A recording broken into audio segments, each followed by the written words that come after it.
So welcome back to the NLP UK Training Podcast. I'm Callie Fraser. And I'm Steve Kay.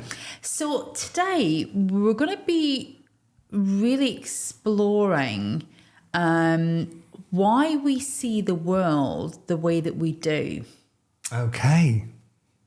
That's quite a big topic, isn't it, It Steve? is. In fact, it's probably enough for 2 episodes. Quite possibly. So why do we see the world the way that we do? Well, if you take my sister's kids, they're all kind of, well, no, not all of them, but she's got quite a few. But they're kind of the middle, the median is kind of like late 20s, early 30s. And so my sister was born in the 60s, 1962, I think.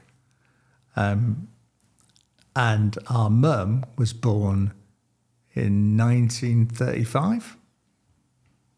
So she grew up kind of during the Second World War, Okay.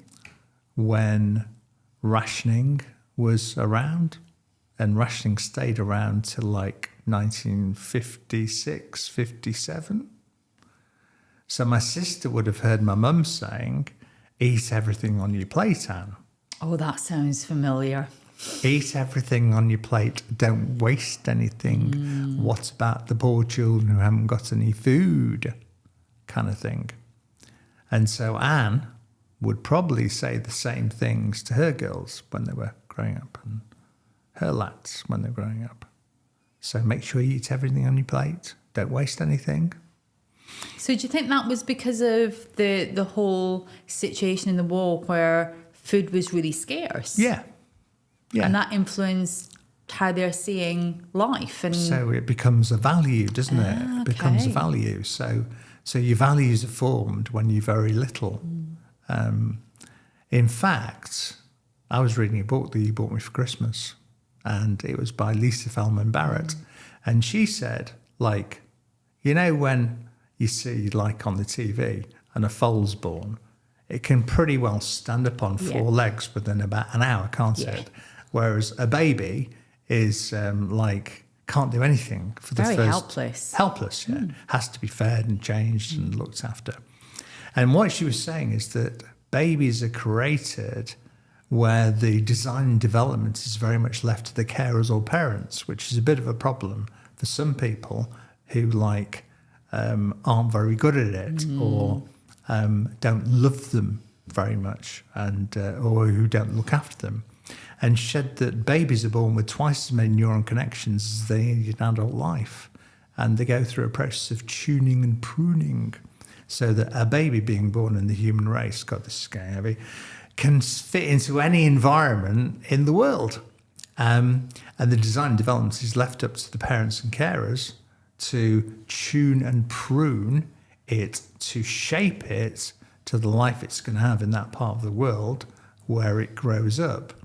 And in its formative years, she or he will learn and encompass the values of the person that's caring for the child. So do you think showing it love? Even those parents that absolutely worship their children and do a really good job, could they be feeding things into that tuning and pruning process that isn't very helpful for that child? It depends on what the child wants to do when they're older, doesn't it?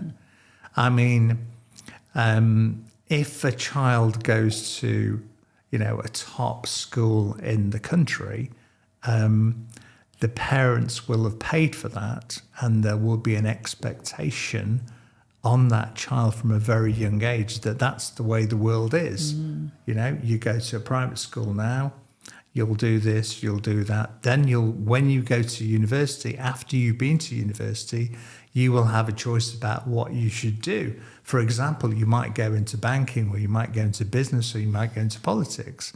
So the level of expectation and conversation is already at that level. And when they do go to the top schools, they won't be doing Johnny has 5 apples and 2 lemons if he has 1 lemon shared with somebody else and 2 apples shared with someone else, how many of each will he have left? It'll be, Dad has an investment of £5 million in a European business. If he gives 20% of that to somebody else, what will be left? So the whole exam and teaching questions will be implanting information and expectation about that's the way the world is, right from the very formative years. So the tuning and pruning is all about which neuron pathways are going to be useful and which ones stop getting used. They're what the pruning is. And the ones that get tuned are the ones that do get used to fit the child to the environment where they grow up. So that's happening when that child is really young, isn't it? Oh, absolutely. From birth, yeah. So once that tuning and pruning is done at that very early age, is that it? Well, we continue tuning and pruning those neuron connections for our whole life.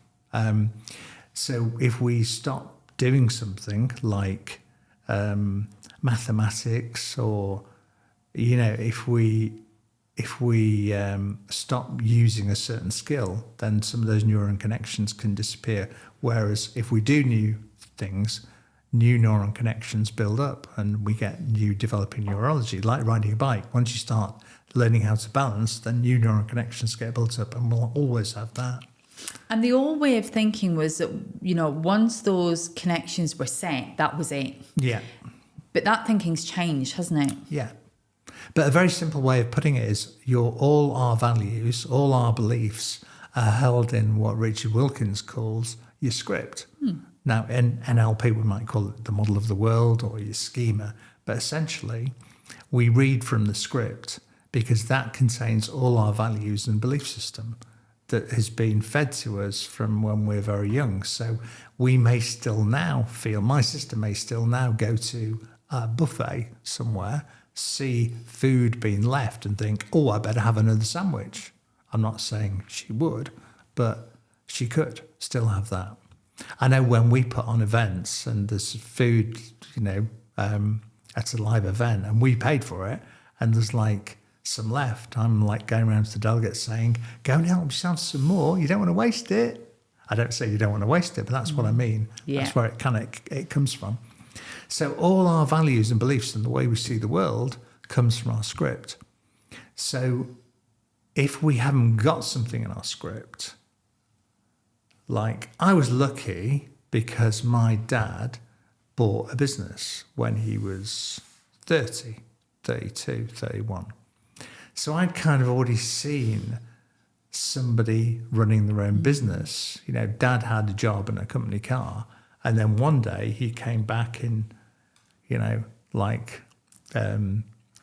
he'd bought this business from a chap who retired, an engineering firm. So when I was thinking about starting my own business, I'd already had somebody in my life who'd done it already. So it wasn't like totally new. It was like, well, I've not done that. But I could already copy someone who had it. It was part of my life. I had like concepts in my brain about people running businesses. It wasn't something alien to me, like it might be with some people. I quite like that word scripts. Yeah, I do. Because for me, it kind of says that it can be rewritten. Yeah. If you don't like what's in it, and you don't like what's going on with your script, you can change it. Yeah. And I think that's really interesting to start thinking about how you can look at your scripts, understand maybe where that bit of information or that value or that belief has come from, and do something different with it. But the thing is, most people think that everything around them is real and that situations are real, but they're reading from the script that tells them that's real.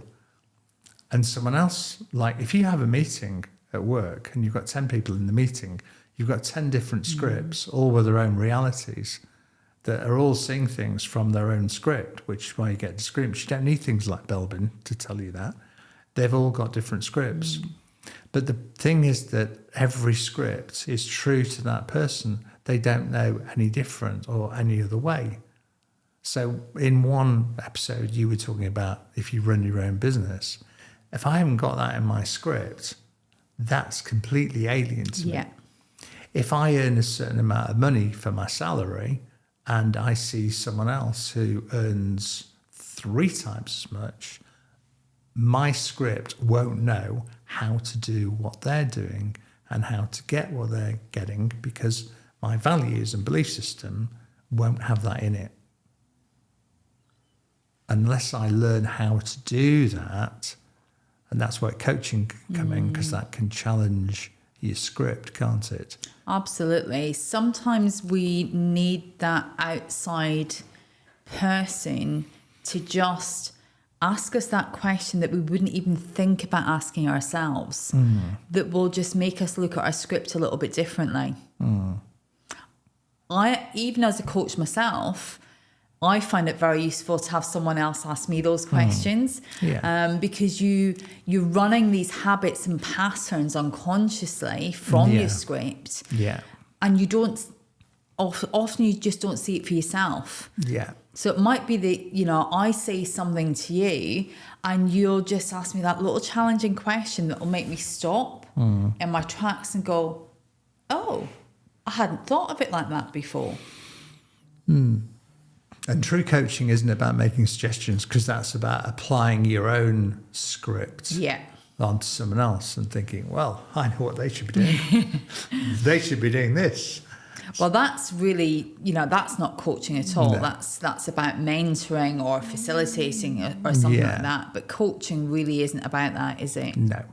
So the thing about the script is that when we get people to come on our NLP practitioner course and Master Practitioner coaching programs, we're actually helping them change their script. So the first thing that we talk about, really, after we've had introductions, is you have a script, and the way you're seeing the world is from your script.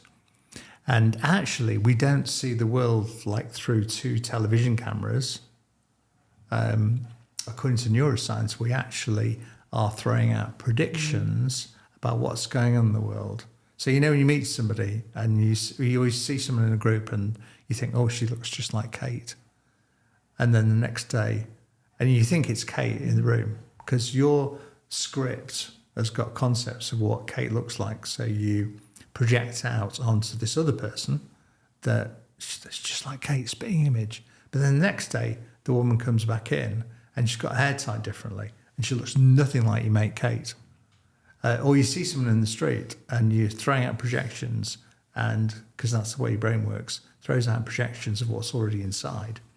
And you think you know them, and then you realise you don't, and you're like, because you were ready to wave, but hi, it's me. So the thing is, we predict what we're seeing because our brains are too small, so it has to predict things. So the predictions come from the script. So only like 10% of the information comes in through our senses. The other information that's going to our optical cortex is coming from other parts of the brain. So our script then is actually showing us what is real and what isn't real. Is that too heavy for this? Absolutely not. So what you're saying is that we don't believe what we see. Yeah. We see what we believe. Yeah, exactly. So is that why we can experience things very differently? We can be in the exact same situation as someone else. Yeah. But our experience is very different. Yeah. So I've got a great example of that because I love fairground rides. Yeah. Absolutely love them. Yeah. But one of my daughters really, really doesn't like fairground rides. Yeah. So you take us to Alton Towers, I'll be the first one making a beeline for the biggest, scariest rides. And I get so excited by it. Yeah. She would be shaking. Yeah. The only thing you can get her on is something like the teacups that 3-year-olds go on to. That's it. So, that's the end of it. I won't ask which daughter this is. But isn't it interesting how it's the same ride? Yeah.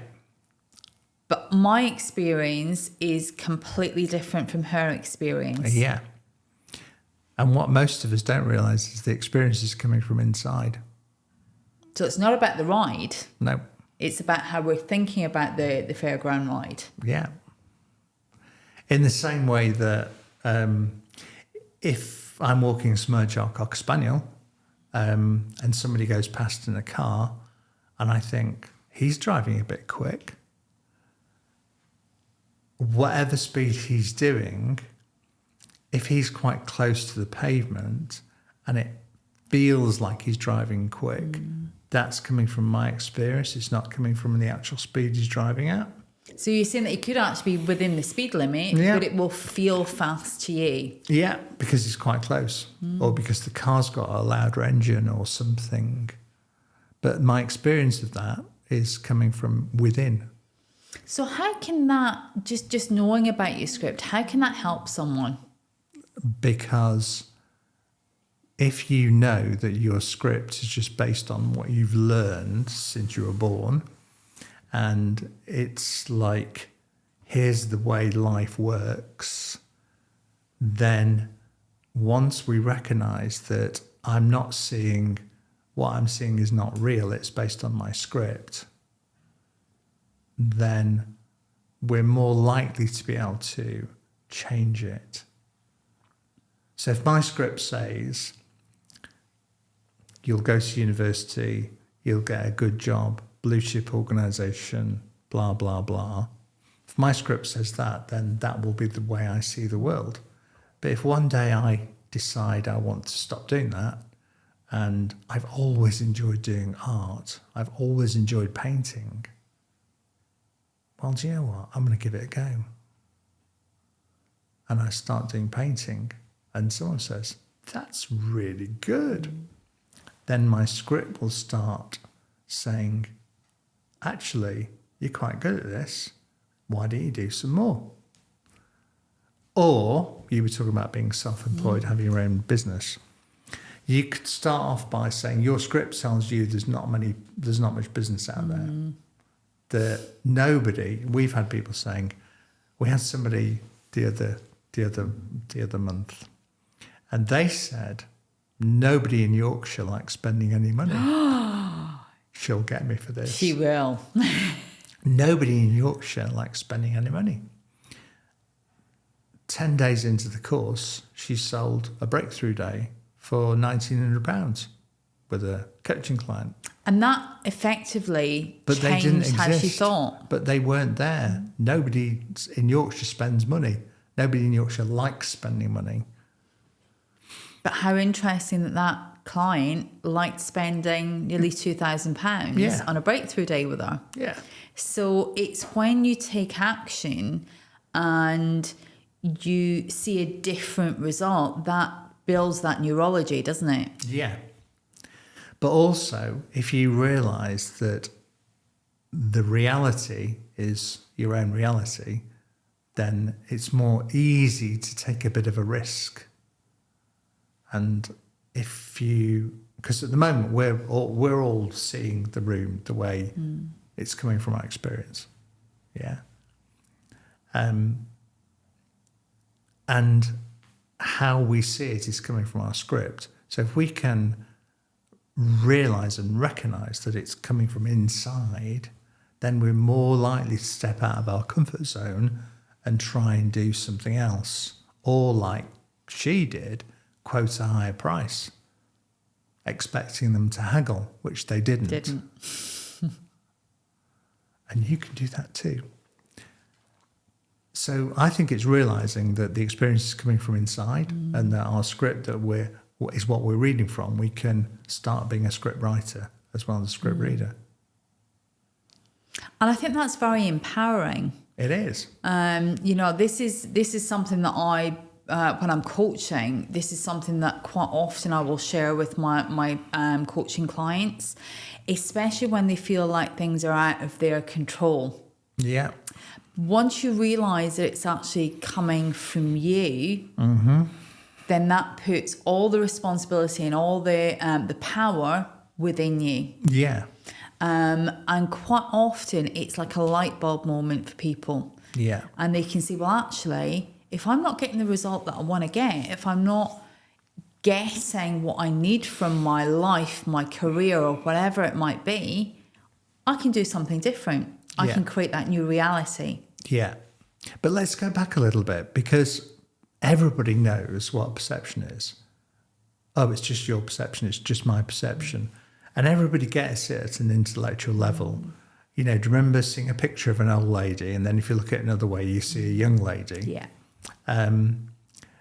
So you've got the young lady or old lady, and the psychology course says that's your perception. You go, oh, right, okay, that's my perception. And it's a very surface level learning, isn't it? What this is saying, it's not just a surface level thing.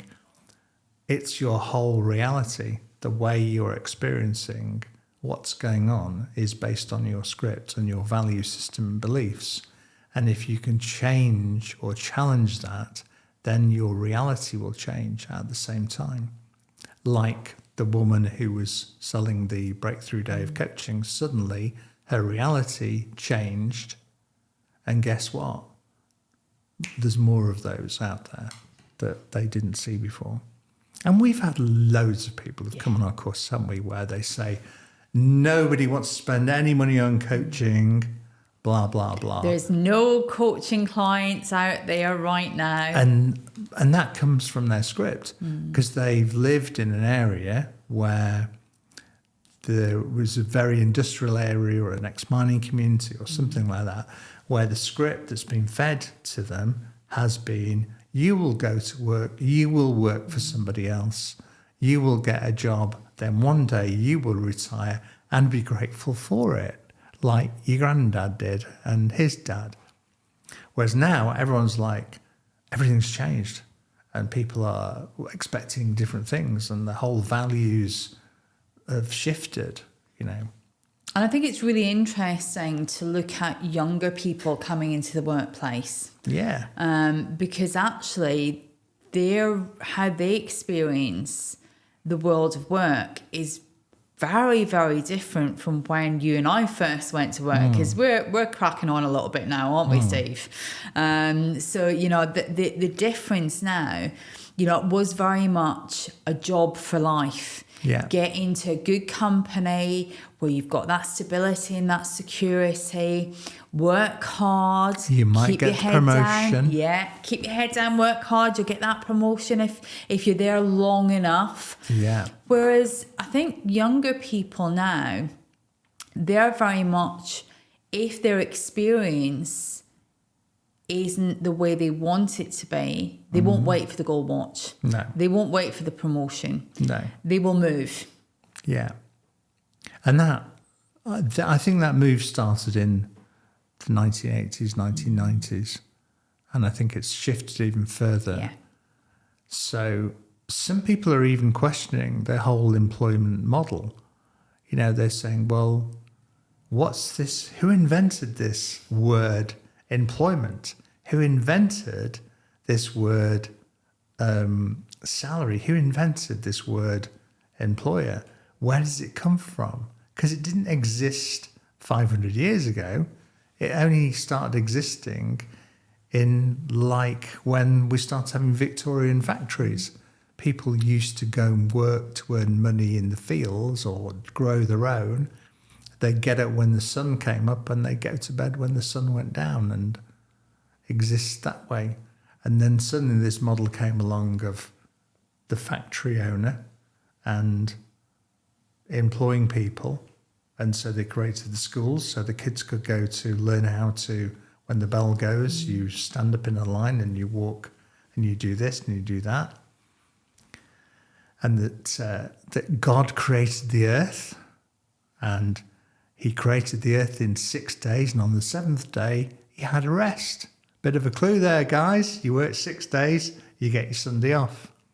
But all that was ingrained into people's scripts 200 years ago. So you work your 6 days, you have the seventh day of rest, yeah, and that's just how it works. You have to go to church in the morning. On the Sunday. Then you're allowed to have a bit of a rest. So that was the whole way it was ingrained. And then gradually people started reducing the working week and people got a bit more flexible. Then there was another shift. Do you remember when we had the COVID pandemic. And some people had to work from home or were given the opportunity of working from home.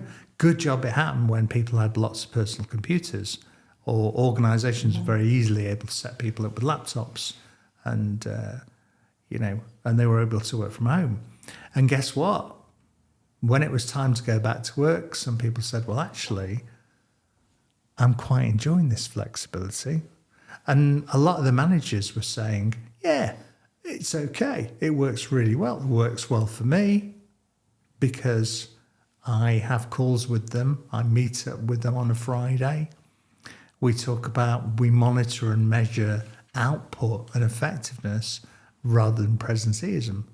But a small amount of managers kind of said, well, unless they're here in front of us, then they're not working. Whereas actually the whole shift and script change went from quite rapidly, didn't it? Yeah, it had to. We had to, that flexibility of behaviour really made such a difference when the pandemic hit, because the more flexible you could be, the easier it was for you to adapt. Yeah.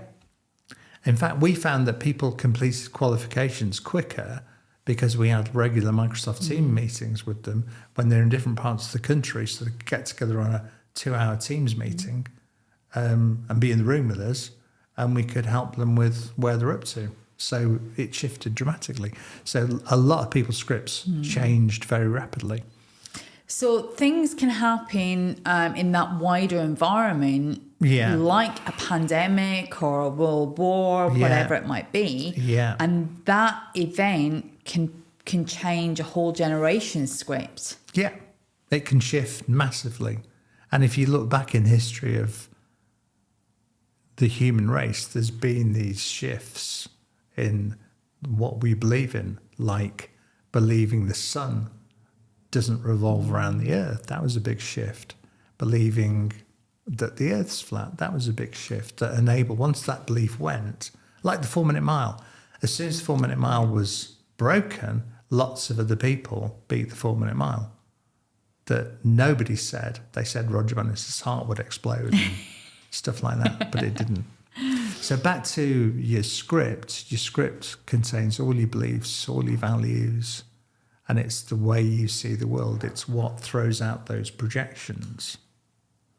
So when we come back for our next episode, this is going to be a 2-part episode. When we come back for our next episode, we'll talk about how that script can influence our beliefs and whether those beliefs are helpful to us or can hinder us. Yeah. And what we can actually do about it. Yeah. So, guys, we'll come back and we'll see you for the second part of this podcast. Until then, it's goodbye from me. And it's goodbye from me too.